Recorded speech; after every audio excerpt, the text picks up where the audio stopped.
Indonesia's President Joko Widodo and other senior officials have been found negligent in an air pollution lawsuit brought by residents in of Indonesia Jakarta. says top government officials have failed to set proper standards to curb air pollution. Their negligence, the court says, is partly to blame for Jakarta's poor air quality, often ranked among the worst in the world.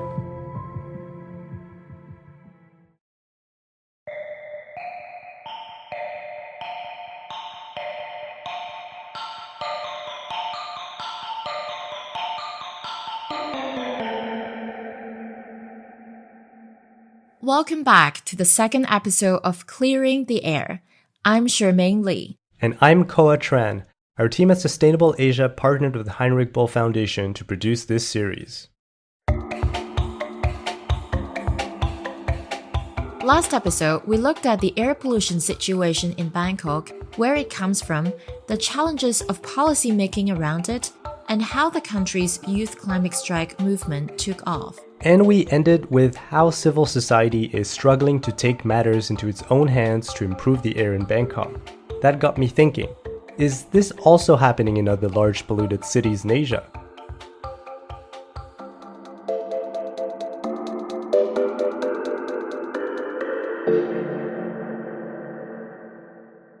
What happened in Indonesia's capital city of Jakarta recently might give us some clues.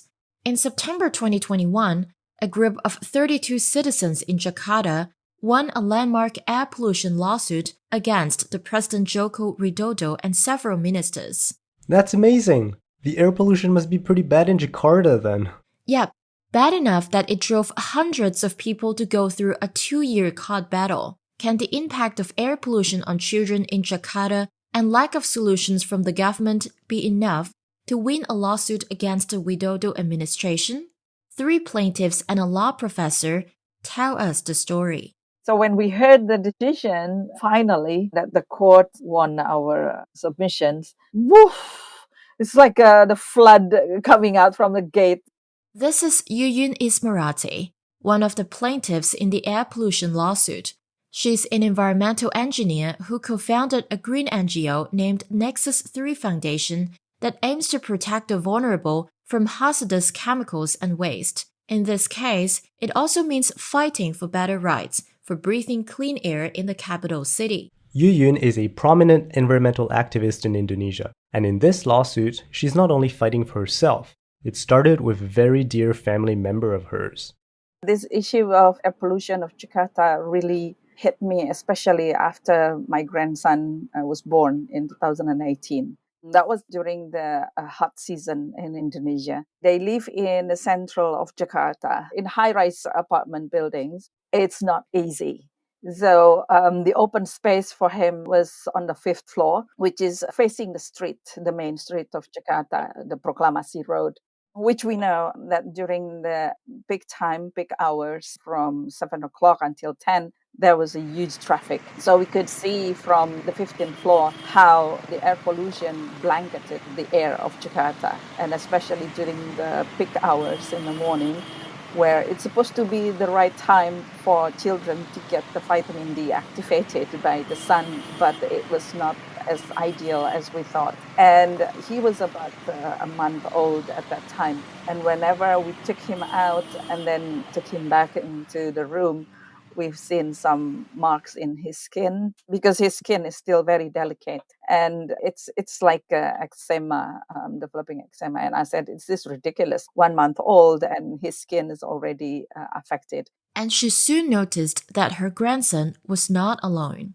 Many young families actually live in that apartment building, and every day, all the children also play around on the 5th floor and the 2nd floor. And in many cases also, I've seen children running around wearing masks. That's even before COVID. When I asked them, she said that her daughter have particular problems with respiratory issues. So I thought that probably there is something wrong with the air in Jakarta. That I also heard other daughters of my friend, they got nose bleeding as well. So girls age 8 until 10, they got nose bleeding every time they go to school. Even even if they walk or going with the Gojek, with the motorbike taxi, they got nose bleeding at school and also on the way back at home. So it's concerning because children's health is important. So when they get disturbed, their development could be also disturbed for a long time and later at the later stage of their life. And it's not just in the open air that children are feeling the health impacts of air pollution. Other research shows that air pollution inside a car, even when the car was closed, tightly closed and air conditioned, the PM 2.5 inside the car is high. So it's the pollution trapped inside a confined space. That's also affecting people's health. Yeah, so as we know, many effect of PM 2.5 could be developed in someone or anyone, especially with history of respiratory problems. As mentioned in the previous episode, PM 2.5 are tiny particles 3% the width of human hair that are found in polluted air. These particles also make the air less visible and appear hazy. More concerningly, they can reach into our lungs and cause us to cough and have a runny nose or even shortness of breath. And if we're exposed for it for a long time, it can worsen medical conditions like asthma and heart disease. While compared to other megacities in our series, Jakarta doesn't top the chart as the most polluted city. It is certainly one of the worst in the world. Indonesia's air is so bad that a UN report in 2019 called the pollution a growing challenge. It says children suffer from lifelong physical and cognitive damage from poor air quality. And Yuyun, as a grandmother, has been particularly worried about the harmful effects of Jakarta's bad air on children. Environmental exposures during childhood could affect their health later in life. Some of them could be the onset of their diseases due to other reasons, hormonal changes and so on, or after menopausal and so on and so on. So when the children get affected or exposed to pollutants when they grew up, some cells of their bodies or the organs of their bodies will not be grown optimally, especially their brain. In a recent study from Catalan University, medical researchers discovered that children exposed to air pollution are likely to suffer neuroinflammation in the central nervous system that will lead to cognitive deficits. And other research from the Danish Cancer Society revealed that there's a link between dirty air and the risk of brain tumor. So if the Jakarta youth are breathing air pollutants now, they could be setting themselves up for a higher rate of cognitive deficits and even cancer patients later on. Studies also shown, even recently, showing the PM 2.5 found in the placenta transferred from the mother to the babies. And that is scary. You know, that the children's development until they are 5 or 8 years old, their lung has not been fully developed. It's not functioning like adult. So they cannot filter the pollutants and so on. So it goes directly to their body, their blood circulations. That's why it's very important to protect children's development, because their organ and the metabolism already disturbed. There are many cases of diabetic in children also we've seen in Indonesia and in Jakarta especially. Although they are not fat and not big, but their hormone already disturbed, so they get diabetic.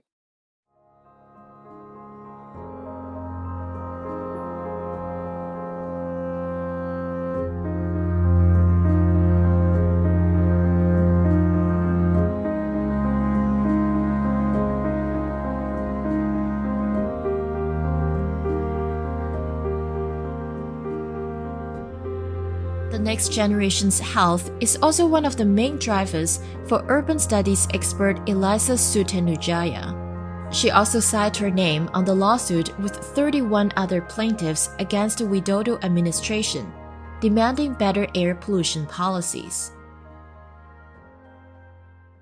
So one thing that affect my life is because I cannot really take my daughters outdoor regularly. Being a children, I think I'm pretty sure that they like playing around in the park and etc. But because she's like short, maybe like when she was like 5 years old, I cannot really take her anywhere except in the car, because all the gas exhaust from the cars is very low as well, and it's affect my child because she's short.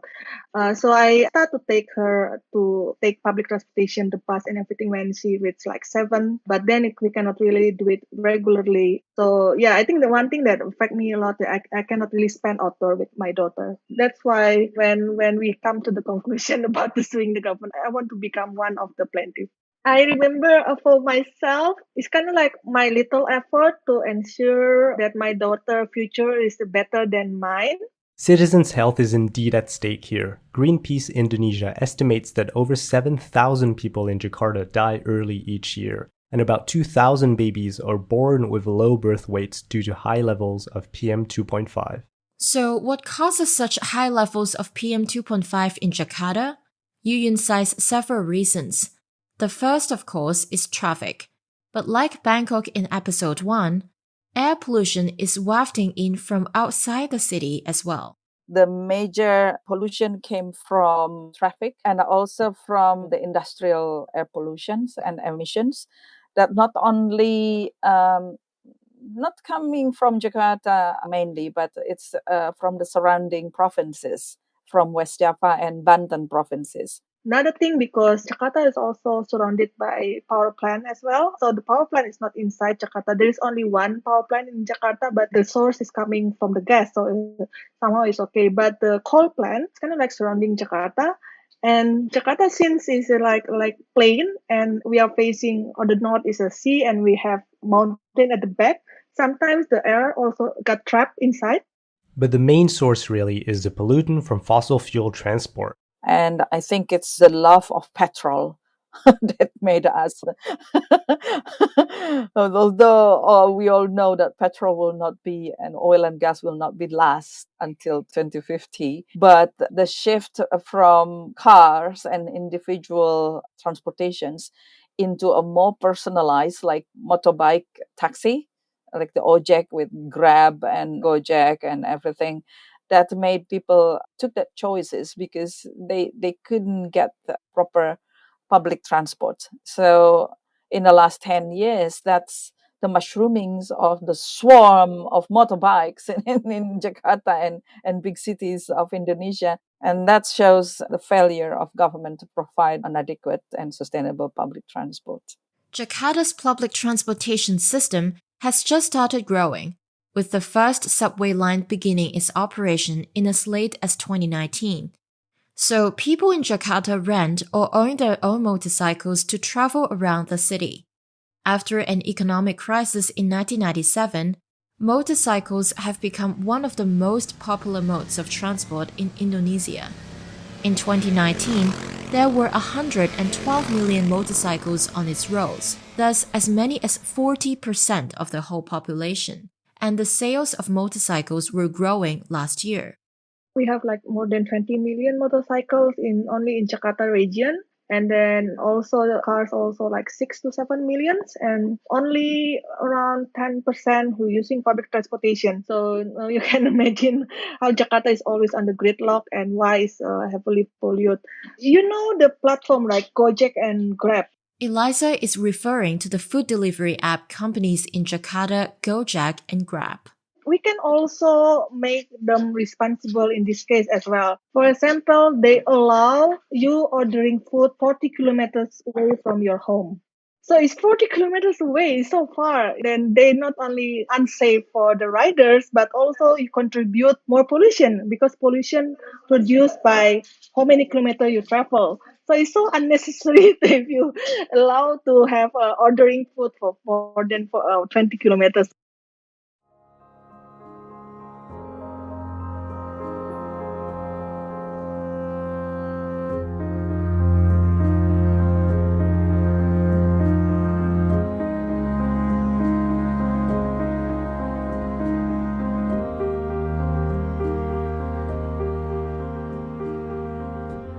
The capital city's traffic jam has been notorious.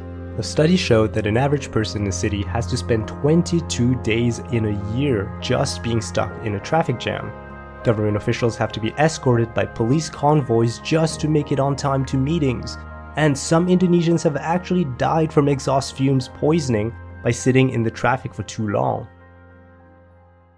For Greenpeace Indonesia director Leonard Simanjuntak, growing up in Indonesia means he witnessed the change in air quality over the past decades. So I grew up in Jakarta. I spent my years of my teenage years. It's continuously getting worse. The Jakarta transport system very much in favor of private vehicles. So only in recent years, government puts lots of serious attention and investment to mass public transport system. So yeah, over the last 8 years or so, 10 years. So I enjoyed Jakarta without the traffic jam back in the 70s and in the 80s. It was actually good. I mean, it's, livable, Jakarta. You travel from one place to another half an hour, now 2.5 hours. But now, in the past few years, we have the subway for the very first time in our history. So it cut down a lot. But, it's only now in one particular section of Jakarta. On top of developing public transport to reduce traffic congestion and improve air quality, the government also started encouraging citizens to ride their bicycles to work. President Joko Widodo used to bike to work every day for a kilometer between his official residence and his office to lead the campaign when he was still the governor of Jakarta. After the pandemic began, the number of cyclists in the capital city soared tenfold. Jakarta has designated 63 kilometers of bike lanes across the city, but critics say the development is too little and it still remains unsafe. While arranging our interview with Elisa, she actually had a bike accident. And one of the things they said that we already improve our bike lane and etc. etc. But they provide a bike lane, but the condition of the bike lane is not really safe for the cyclists. So that's why not really many people encouraged to do cycling. And they said that this is by providing cycling, we already kind of try to improve the air quality. So they excuse.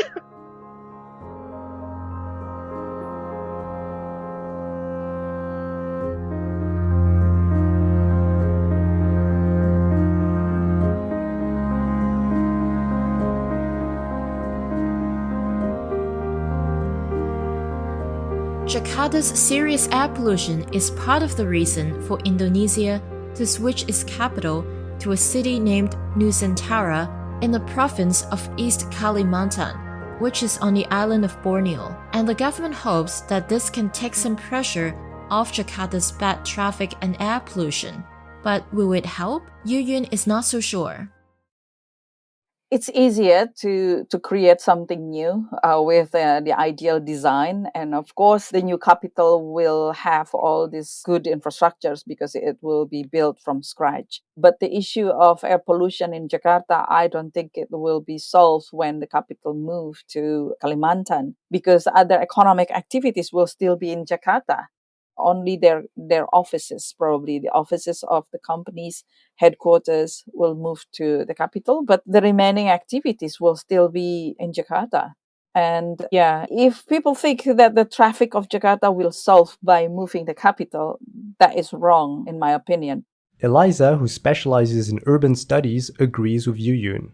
So for one thing, Jakarta still become like the financial economic center. Like everything's still in Jakarta, like 70% of GDP still in Jakarta, and etc. So the activity is pretty much concentrated on Jakarta region. That's including the neighborhood cities. And they're just moving the government center. And by you moving the government center, meaning that you're going to build buildings, housing, and road, and etc. That also will produce carbon, right? So, but then at the same time, you have to find solution what will happen in Jakarta. Doesn't mean that you move, that the problem will go away. So now you have like two homeworks to do. So it's just like wasting resources, and you're just also producing more unnecessary emission. Elisa also mentioned that the transition to the new capital won't be overnight. So there will be a lot of traveling back and forth, causing more emissions from flights. In the end, for both cities, Elisa says building a solid public transportation system is key. If the sprawling still happening, if we don't have bigger public project in terms of public transportation, then we still have the same air pollution.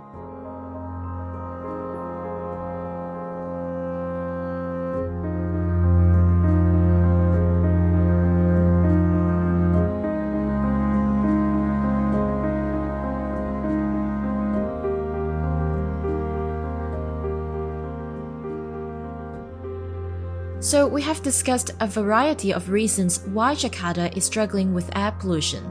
Traffic caused by the lack of public transportation, burning waste, specifically plastic waste, in and around Jakarta, and toxic dirty coal plants. Seeing the impact of air pollution on the health of young children, Yuyun, Elisa, and Leonard want to push for a change in government policies. So the lawyers explained to us again that the citizen lawsuits is only pressuring government to change the policy and regulations. That's good enough for me because we have to change the policy so it will be more protective to people and also for the future generations. So that's why I'm in. And even more when they said, oh, we are going to sue the president. The plaintiffs argued that Jakarta's current policies aren't efficient enough. For example, in 2020, only about 13,000 vehicles out of the 3 million private cars and 16 million motorcycles participated in the voluntary tests organized by the city government. Also, the government's updated national standard of exposure to PM 2.5 particles is less stringent than the WHO standard. The plaintiffs wanted the government to follow the global standard. But as you can imagine, the legal battle was challenging. For one, it was hard to find objective, unbiased scientific opinions that could be represented in court. It's not easy to get the support from Indonesian experts. And that's why we look at the international experts. And we invited experts from the University of Chicago and then the UN Special Rapporteur on Environment, David Boyd, and a couple of more experts on health and air pollution. Because in Indonesia, we couldn't find any good experts that's on our side because they were all a bit scared, I guess. And many of them used to work with government institutions, so they didn't want to say something controversial. And for us, I mean, it was crazy. And also the studies showing the impact of pollution to health is very limited. It's a handful of research published about it. And we found it from papers from other countries that mention Indonesia or global experts making projections about air pollution and health and the premature death. After 2 years in court and a lot of personal sacrifice on the part of the plaintiffs, the judges finally ruled that the government and ministers were guilty of violating the environmental protection laws and failed to combat air pollution. The ruling also urged the officials to establish a national ambient air quality standard, to conduct an analysis of cross-border emissions, and to test older vehicles periodically for emissions. It was a huge win. Well, we're very excited, actually. I mean, we didn't expect that. It's always unpredictable with Indonesian court. So environmental case always tricky. We don't have enough judges who understand environmental concerns. But this is probably something that they feel dear to their hearts. I mean, after all, they are Jakarta citizens, all these judges. And they feel it. And like I said, they feel it every day, I would say.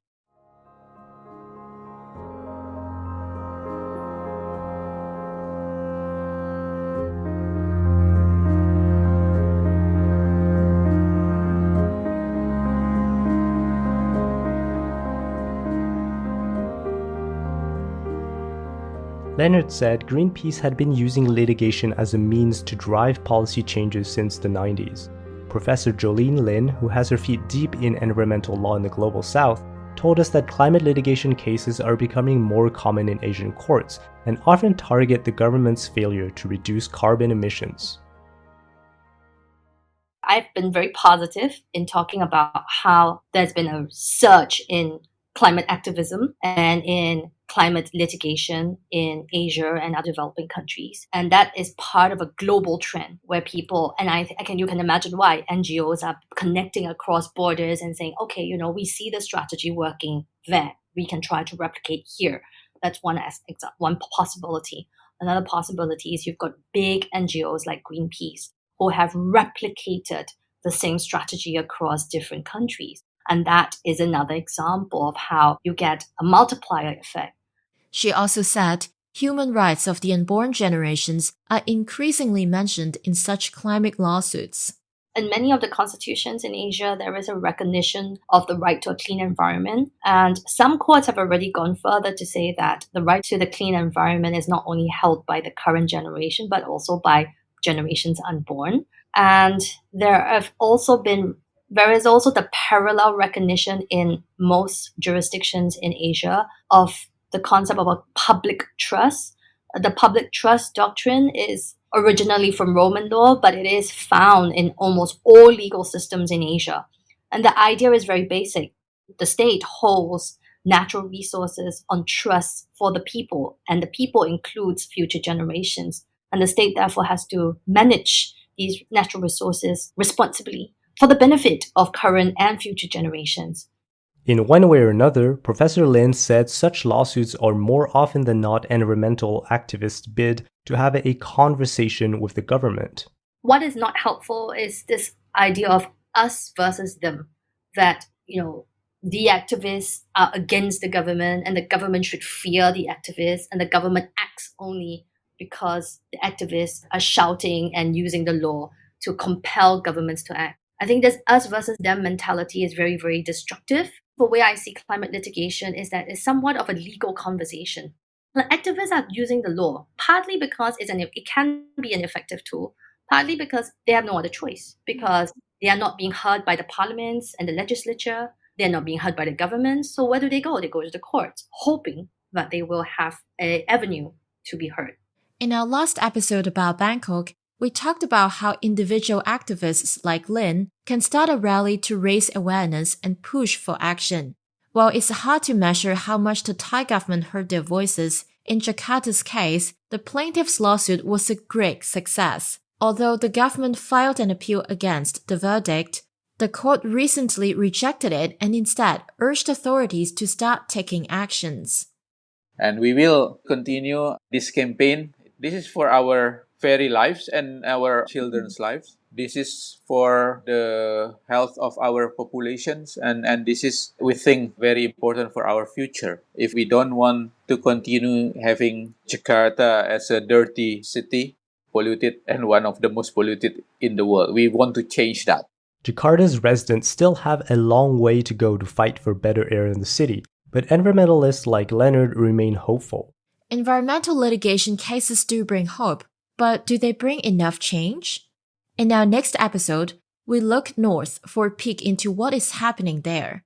In Pakistan's case, a legal victory in Karachi in 2018 didn't stop the city and the nearby Punjab province from having some of the worst air quality in the world. So what happened? Civil lawsuits didn't work there, but residents managed to find another way. Stay tuned for the next episode to find out.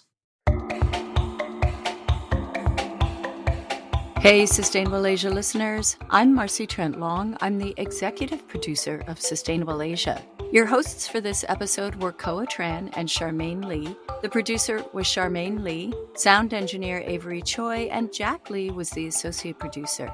A big thank you to our guests, Yuyun Ismawati, Elisa Sutanudjaja, Leonard Simanjuntak, and Professor Jolene Lin.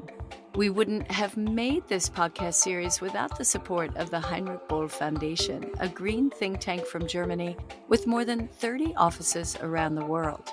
We enjoyed working with the Bangkok, New Delhi, and Hong Kong offices to produce this series. Check out the Heinrich Boell Foundation website links in our show notes to learn more about their insightful and thoughtful work across this region. Alexander Mobison created the intro-outro music made from repurposed and recovered waste items. Thanks for listening. See you next episode.